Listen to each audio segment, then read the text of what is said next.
नमस्कार, मैं हूं पुण्य प्रसून वाजपेयी। दस्तक में आपका स्वागत है। बात आज दस्तक में दरअसल उस दर्द की होगी, उस त्रासदी की होगी जिसका जिक्र सिर्फ और सिर्फ इस दौर में पैसे के जरिए किया जा रहा है। इसलिए क्योंकि एक तरफ पैसा महत्वपूर्ण हो चला है और दूसरी तरफ खुदकुशी करें या फिर पैसा चुकाने के लिए खुद को बेच डालें, सारी स्थितियां दस्तक के बीच आकर खड़ी हुई है।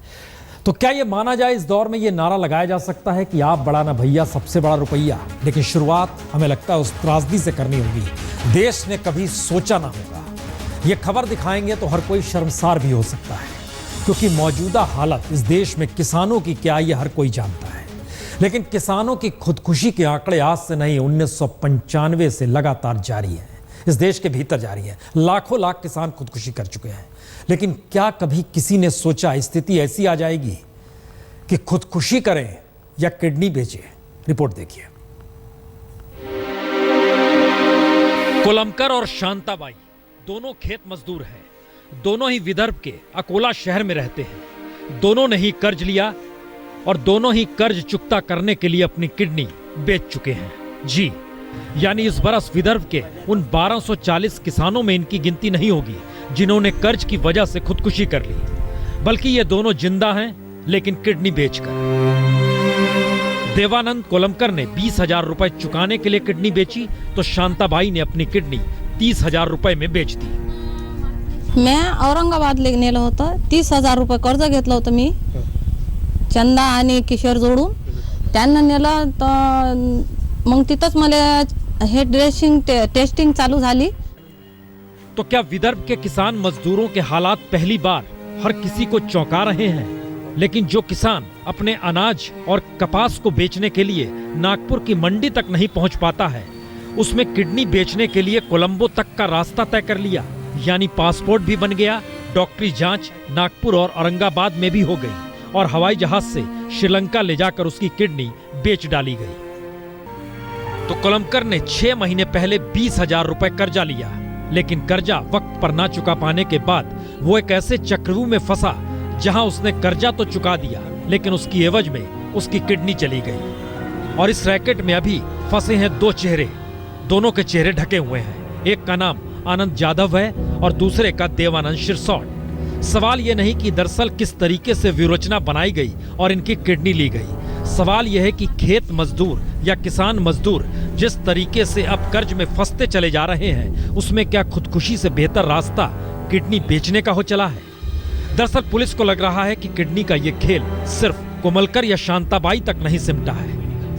में 2 आरोपी, मुख्य आरोपी जो अकोला के हैं, उन्हें पुलिस ने हिरासत में ले लिया है। 2 तारीख को उनको अरेस्ट दिखाया गया है। इसके अलावा और भी आरोपी होने की इसमें शक्यता है। उसी अनुसार पुलिस की 2 टीम रवाना की गई हैं, एक नागपुर और दूसरी सांगली। दरअसल विदर्भ में किसानों के हालात इतने बुरे हैं कि आंकड़ों के लिहाज से 1,500 से ज्यादा किसान खुदकुशी कर चुके हैं। लेकिन इस मामले में सरकार ही नहीं बल्कि हर राजनेता के होश फाख्ता है। और अब सरकार को भी लग रहा है कि अगर इस तरीके से किसान खुदकुशी के बदले किडनी बेचने लगे तो फिर सरकार की फजीयत होगी। ऐसे में आनंद फानन में उसने जांच कराने के आदेश दे दिए।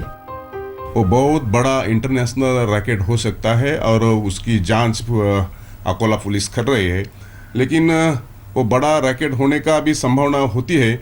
इसलिए हमने जो लोकल पुलिस है उनको बता दिया है कि पूरी तरह से उनकी जांच करें और जो भी उनके जो इसमें शामिल है उनको तुरंत अटक किया जाना चाहिए। यूं इस मामले के तार नागपुर से भी जुड़ रहे हैं और किडनी निकालने कोलंबो ले जाने से पहले मजदूर की नागपुर के एक अस्पताल में कुछ टेस्ट भी कराए गए। औरंगाबाद का एक डॉक्टर भी इससे जुड़ा है। इसीलिए पुलिस को शक है कि दरअसल ये मामला सिर्फ चंद लोगों तक नहीं है, बल्कि इसके पीछे कुछ गहरे राज भी हैं। हालात इतने बदतर होंगे दरअसल इसको लेकर महाराष्ट्र सरकार में बैठे हुए तमाम नेता हों या विपक्ष में, हर कोई भौचक है। क्या कह रहे हैं ये? सवाल गंभीर है। जब किसानों की किडनी साहूकार निकाल रहे हैं, 5 लाख किसान कर्ज के बोझ में दबा है, हजारों किसानों के मानव अंग निकाले गए। और सिर्फ ये अकोले जिले का सवाल नहीं, ये पूरे महाराष्ट्र का सवाल है। हमारी मांग है कि एक उच्च स्तरीय इसकी इंक्वायरी सेटअप हो। सावकारीचं कर्ज त्याच्या डोक्यावरती झालं, किडनी दिलीस तर 4 लाख रुपये देऊ, किडनी काढून घेतली आणि हातावरती 1 लाख रुपये मिळाले. ही अशी भयानक बातमी. कोण यांचे मायबाप कोण आहेत की नाही, किंवा वाऱ्यावर सोडून दिले आपण. तीसरी दुनिया का देश है भारत। भूख की लड़ाई भी लड़ रहा है, विकसित होने की दिशा में भी है, चकाचौंध भी चाहिए और इन सब के बीच हर किसी को पैसा चाहिए। लेकिन किसे पता है, सरकार सबसे पहले अपने ऊपर ध्यान देती है। यह जिक्र दिल्ली की सरकार का है। उस सरकार के स्थितियों को बताएं उससे पहले दिल्ली की सड़क पर रगड़कर चलने वाले उन लोगों के हालात को देख लीजिए। उनकी फिक्र किसे है, या उन्हें जो मिलता है उसे भी दाना पानी कोई बंद कर दे सरकार, तो इसके मतलब क्या है।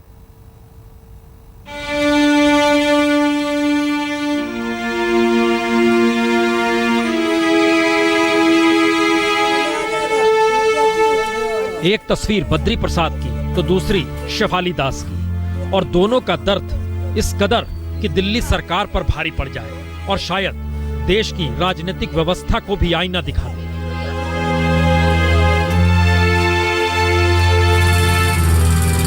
क्योंकि अपने बंद हो चुके पान के ठेले से करीब 200 मीटर तक दूर अपने घर तक का फासला सड़क पर घसीटते हुए तय करने वाला ये शख्स बद्री प्रसाद ही है।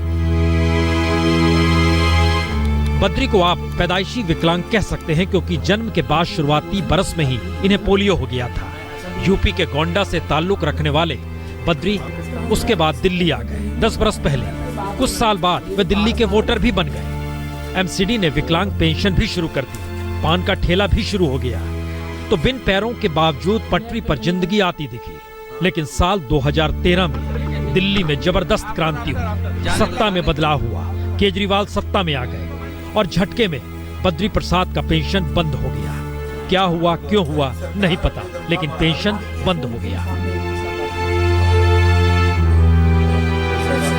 हम लोग का पेंशन दे, उन्हें तनख्वाह बढ़ाते रहे, कोई नहीं, उनके तनख्वाह क्या लेना देना है। हमारे लोग का तो पैसे दे, पेंशन वगैरह 2.5 साल का पैसा हिसाब करें पूरा। मैं आ जाएगा, फिर जाती हूँ, अगली महीना आ जाएगा ऐसे। और यह है शेफाली दास।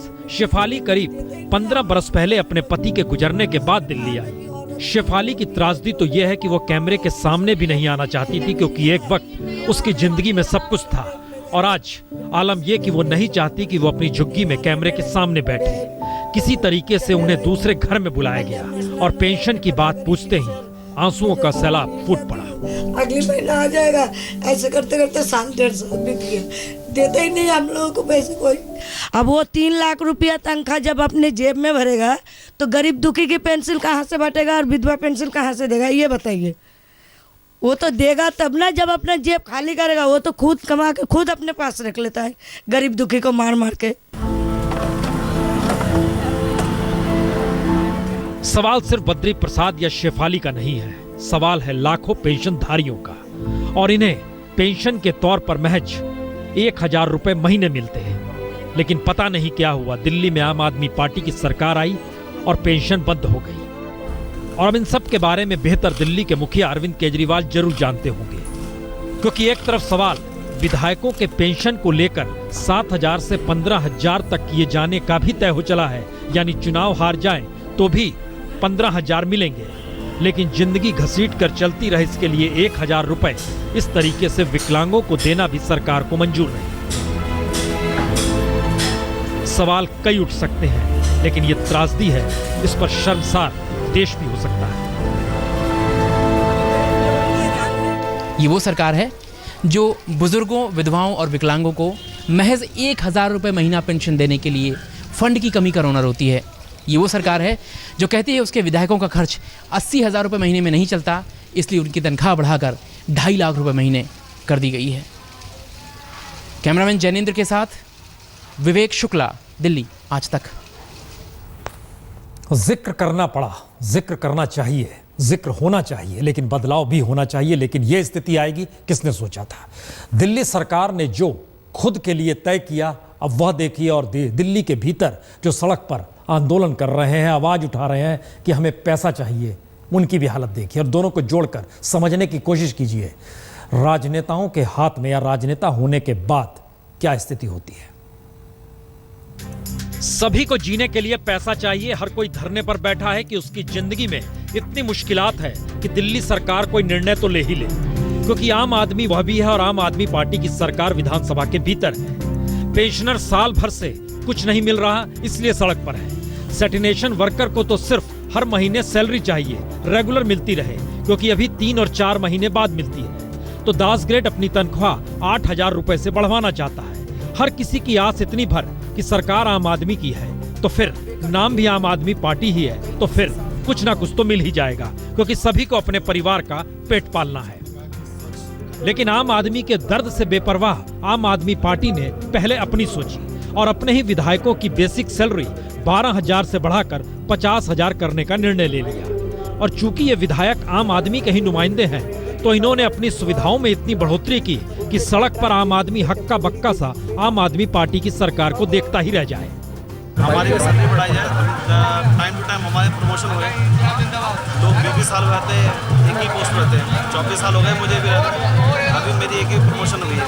वो अब जो मर्जी करें क्योंकि गवर्नमेंट में, लेकिन हाँ इतना है कि शायद हमारी जीवन काल में कभी भी 4 गुना सैलरी नहीं बढ़ेगी। सब कुछ बदला है तो अब छोटी कार क्यों चाहिए, अब तो लंबी लंबी कार चाहिए।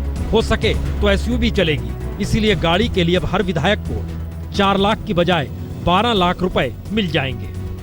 और तो और अपर ग्रेड की सैलरी अलग अलग वर्ग में 38 से 48 हजार है, जिसमें वो चाहते हैं 15 से 20% की बढ़ोतरी हो जाए, जो कि बरसों बरस से नहीं हुई है। लेकिन 15 से 20% सरकार के लिए भारी है, जबकि विधायकों के वेतन में 400% की बढ़ोतरी का प्रस्ताव झटके में विधानसभा ने पास कर दिया। भौतिक जरूरतें तो भौतिक से पूरी होंगी, भाव भाव से पूरा होगा, भौतिक भौतिक से पूरा होगा। अब जो सदस्य इस प्रस्ताव के पक्ष में है वो अपने स्थान पर खड़े हो जाए।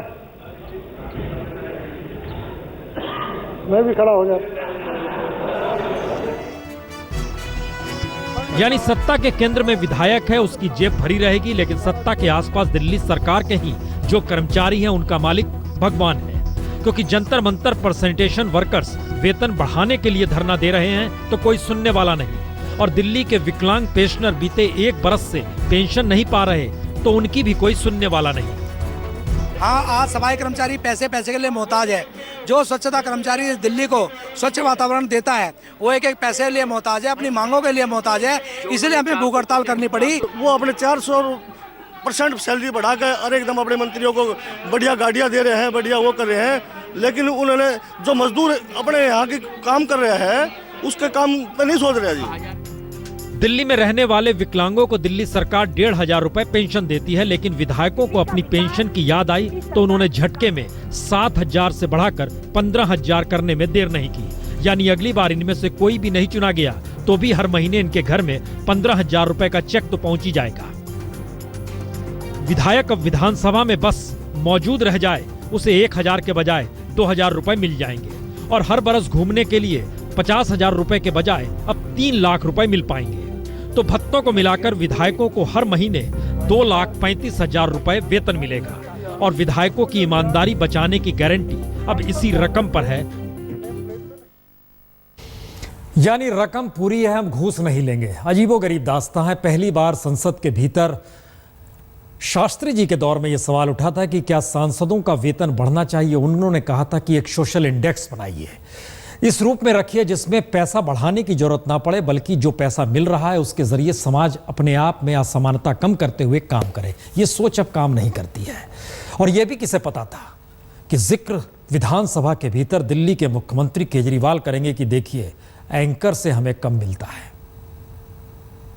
एमएलए की सैलरी बढ़ाने का, एमएलए की तनख्वाह बढ़ाने का बिल पास किया और चारों तरफ कई मीडिया वाले कह रहे हैं ये तनख्वाह बढ़ा दी, तनख्वाह बढ़ा दी। मैं क्या, जितने चैनल वालों के बड़े बड़े एंकर ये जो कोट पैंट टाई पहन के रोज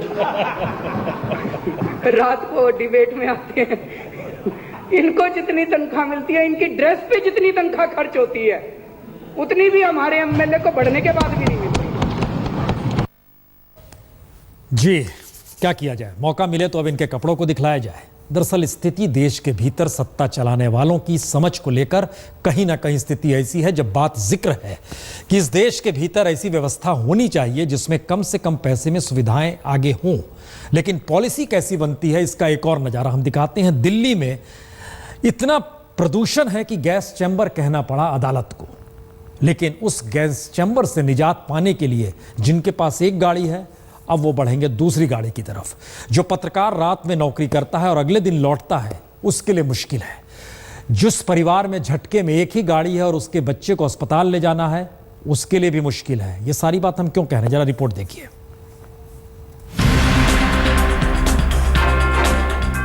दिल्ली हाईकोर्ट ने दिल्ली की हवा में बहते जहर को लेकर कल सख्त टिप्पणी की और आज दिल्ली सरकार ने सख्त फैसला कर डाला। केजरीवाल सरकार ने झटके में तय कर डाला कि 1 जनवरी से शहर में इवन और ऑड नंबर की गाड़ियां अलग अलग दिन निकलेगी यानी चलेगी। यानी हर गाड़ी एक दिन छोड़कर सड़क पर चल पाएगी। यानी अगर आपकी गाड़ी का नंबर आखिरी नंबर 02468 है और आप एक दिन निकलेंगे तो फिर उसके अगले दिन 1, 3, 5, 7, 9 जो आखिरी नंबर होगा वह अगले दिन गाड़ी निकलेगी। बड़ी बार ये भी पाया गया है कि लोग जो है वो एक गाड़ी में, घर में 2 गाड़ियां होंगी, एक गाड़ी में एक आदमी जा रहा है, दूसरा आदमी घर का दूसरी गाड़ी में जा रहा है। अगर ये हम करेंगे तो पब्लिक भी अपने आप रिस्पॉन्ड करेगी positive. We have to see, we will launch a campaign, we will inform the public. Road rationing के इस फार्मूले के बूते केजरीवाल झटके में ट्रैफिक और प्रदूषण की समस्या दूर कर देना चाहते हैं, लेकिन सवाल है कि आधी तैयारियों के बूते मुमकिन है? क्योंकि दिल्ली में अभी 15,000 बसों की कमी है। डीटीसी के बेड़े में कुल 4,555 बसें हैं। दिल्ली में अभी करीब 85,000 ऑटो रजिस्टर्ड है, जबकि जरूरत 1.5 लाख से ऊपर की है। ऐप आधारित टैक्सियों पर रोक के बावजूद दिल्ली में 15,000 टैक्सियों की पहले से ही कमी है। फिर दिल्ली में मेट्रो से रोज 30 लाख से ज्यादा लोग सफर करते हैं, लेकिन मेट्रो स्टेशन सब जगह है नहीं। और दिल्ली का मतलब अब दिल्ली नहीं बल्कि एनसीआर भी है, और एनसीआर के कई इलाकों में सार्वजनिक परिवहन है ही नहीं। यानी व्यवहारिकता का तकाजा था कि केजरीवाल सरकार पहले सार्वजनिक परिवहन व्यवस्था को दुरुस्त करती, टैक्सियों की संख्या बढ़ाती, कार पुलिंग के लिए प्रचार करती, पर ऐसा नहीं हुआ। और सच यह भी है कि यह व्यवस्था अगर शुरू हुई तो जिनके पास पैसे हैं वह एक कार और खरीद लेंगे। रईसों के पास पहले से ही एक से ज्यादा कारें हैं। सरकारी वाहनों पर यह नियम लागू होगा नहीं, यानी झटके में यह कानून बनाने वालों पर नियम लागू नहीं होगा। यानी आम आदमी पार्टी की सरकार में परेशान आम आदमी को ही होना है। और संयोग देखिए, आज जिस शख्स का जन्मदिन की बधाई हम देने वाले हैं वो शख्स लोकसभा चुनाव में आम आदमी पार्टी की टिकट से लखनऊ से चुनाव लड़ा था। तो सुनिए उनका गीत। बोल बेबी बोल, बोल बोल बोल, अरे बोल बेबी बोल, बोल बोल बोल, मेरे संग डोल, अरे दुनिया है गोल, अरे बोल बेबी बोल, बोल बोल बेबी बोल, जरा मेरे संग डोल, देख दुनिया है गोल, दिल में बस जाने दे मुझको, दिल के सब दरवाजे।